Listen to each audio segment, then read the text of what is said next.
In this discussion, party politics involvement, a case for church identity and the mission in Africa.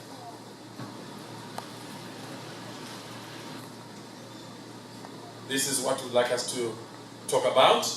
The background is in this way. Something perhaps as I move on, because I think I'm going to marathon a little bit faster, is that this is a topic that when you're asked to talk about, you are discussing issues that really you have seen, experienced, lived in. And those of us who are aware of presuppositions, as you do something, it becomes a little bit difficult in the process to be objective, but you have to pray to remain objective. And so we're discussing something, I believe, in this forum that is really directly, that affects us directly in a way. Politics, party politics and government in Africa, those are difficult things to separate. Because we speak of a ruling party that does party politics. And they're supposed to execute government duties and responsibilities, but they remain politicians who are party politicians. So when you say government, you're also talking of a ruling party that does party politics.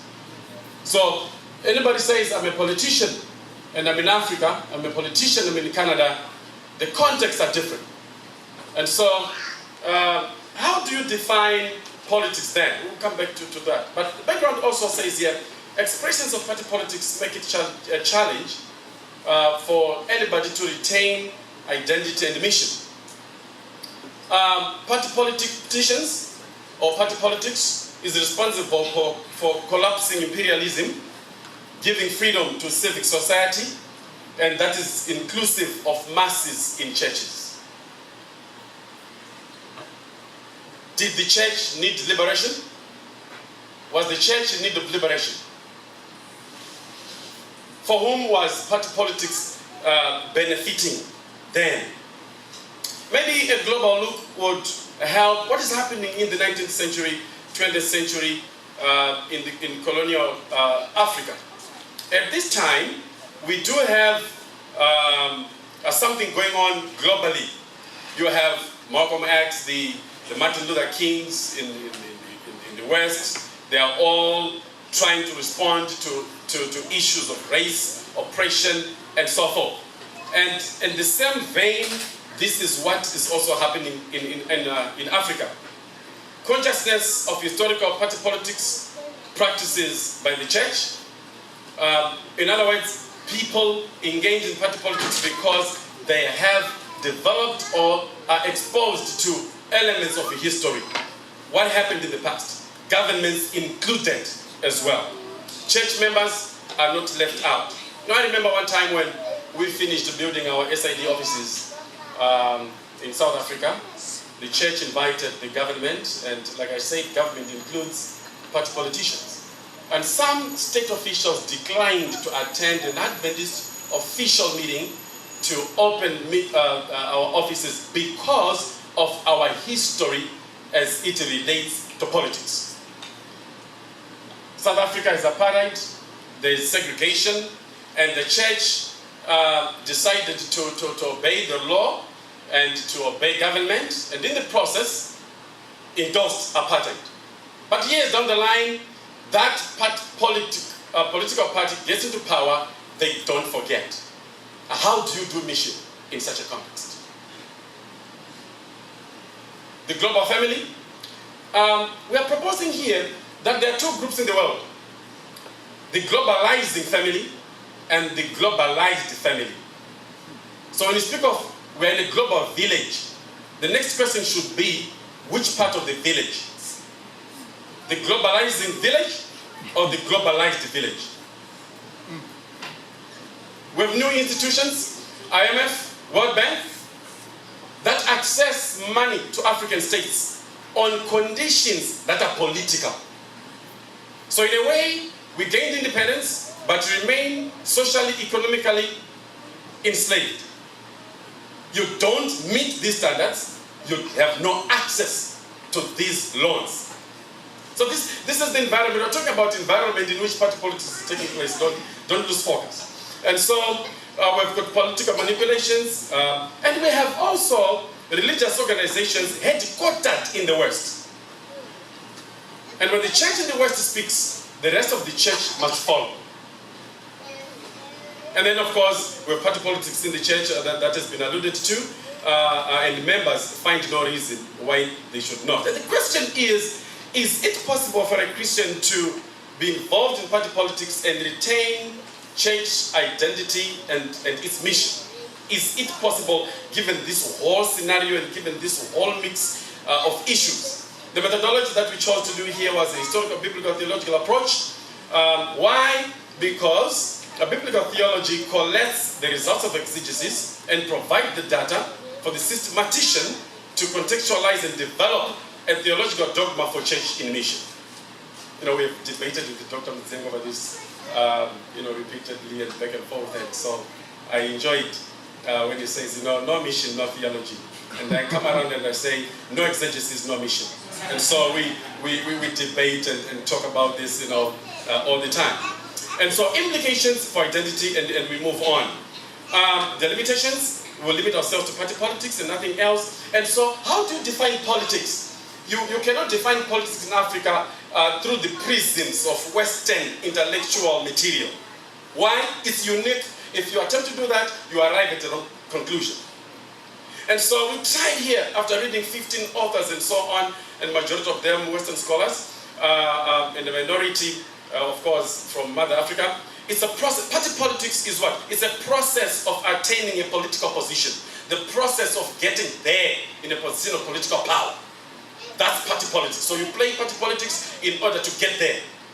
Politics, what is it? There are many definitions, as there are many forums on politics. And there's zero down to say it is governance of a territory on specific terms and rules. Let me rush on here, and I'll not spend time on that one. Why African party politics? Because there's oppression, exploitation, and inequalities. And this is what gave birth to party politics in Africa. Why? Cold War. Now they speak of Cold War when it was a hot war in Africa. Cold because those who have a tension are not the statistics, but in Africa it's people dying. So the terminology itself is simply saying Africa is nothing. So there was Cold War, no, there was hot war. Those are the lenses of an African scholar. People are dying, they're being financed, they're being given grenades and all sorts of things. And during the Cold War, so-called Cold War, 78 regimes were changed in Africa. The rebels given money, governments toppled during the hot war. That's what I prefer to call it. Fighting global economic oppressive inequalities and so on. Emphasis on skilled labor versus emphasis on intellectual elephants that are irrelevant to help address Africa's issues. Yesterday, during the colonial era, the African was not accessed to meaningful education. And in one country, when they got independence, there were 17 people with an O-level certificate, 17. The whole population, 17 at independence. And so today what we have people who are intellectual elephants, but irrelevant to sorting African problems. They are learned, but useless. So what does the West manage to do? It has managed to harness so that you pride yourself, I've letters, and I've excelled, but what are you doing to change Africa? Nothing. So it's a reverse of what was there and maintain the same results. Perceived legacies of colonial missionaries. I'll talk a little bit about that one if time allows. Perceived inadequacies of guidelines. We produced a guideline in SID in 2012, but there's a perceived inadequacy of this guideline. It says nothing about the history of oppression, inequalities, exploitation, that people suffered, the role the church played. It does not talk about that, but seeks to guide on what we should do. This makes it necessary. Perceived apolitical stance. And I was chatting with Pastor Miri during the day. Apolitical in matters of what? As far as it benefits the advantaged, as long as the disadvantaged are, so we have to be apolitical. We are apolitical as long as we gain and identify with those that are gaining. And of course, Gwizo in 2009, in his thesis, it says, we have come up with what we call ecclesiastical party politics. A mature way of bringing it to the church and practice it with excellency. And so, like Dr. Mzengi said, how do you rebuke the church and say, don't be involved in politics when there is mature ecclesiastical politics in church? I'll eliminate that one and move on to this one. What characterizes party politics? Corruption, looting, repression and violence. Mzengi declares that in 2014 82 dissertation. What else? Partisan dead. Now listen to this one. Partisan deadly secret agencies. This is what characterizes party politics. You go, you disappear. That's it. Ethnic endemic rivalries, character assassinations. If they don't kill, you'll be character assassinated and you are nothing. And you ask about what happens in the church, same. Wait until people go for session. Everybody in the office becomes immoral. They have many girlfriends, they have children everywhere. And soon after the session procedure, everybody's holy. Dr. Mutsengi, don't worry. It's part of leadership today. Now, when we look at a few characters here in the Bible, Joseph, Moses, Daniel, there is something in common. I'll just move on to the graphic here.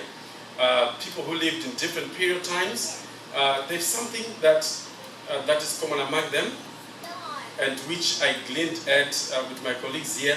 You have Joseph, you have Moses, you have Daniel again, and Daniel chapter 2, 5, and 6. These characters, they occupied political positions.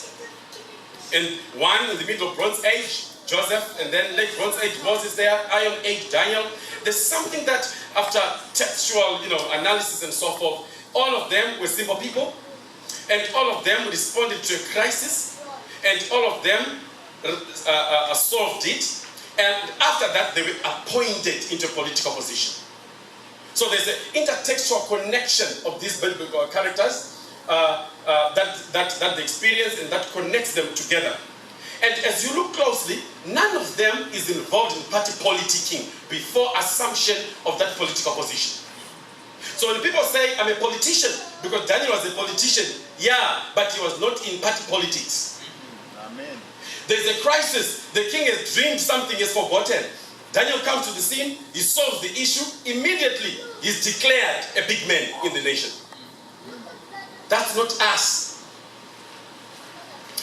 Moses, same thing. The difference is he is an encounter with God, and the crisis is oppression of his people in Egypt. And then what happens? He goes there, he solves it, and so forth. And it goes on up to Daniel chapter 6. We will not look at that. Okay, implications. Number one, God is involved in political history of nations. God is involved in the political history of nations. Number two, God is not dependent upon party politics and therefore is above it in the course of determining the political destiny of nations. Without, God determines the destiny of nations. Now you need to read Daniel chapter 2, verse 21, Daniel 1, verse 2, where God says, and God gave Jehoiakim into the hands of Nebuchadnezzar. So what does Nebuchadnezzar do here? Nothing. He simply received what is being given by God. And chapter 2, he repeats it, he appoints kings and he removes kings. So God is involved in the history of his people as it were. Victims, point number 3, victims of all oppression, exploitation, and inequality are God's property. And no party politician should claim people to be his. God is not naive about victims of party politics or oppression and inequality. This is why he sent a liberator to liberate his people.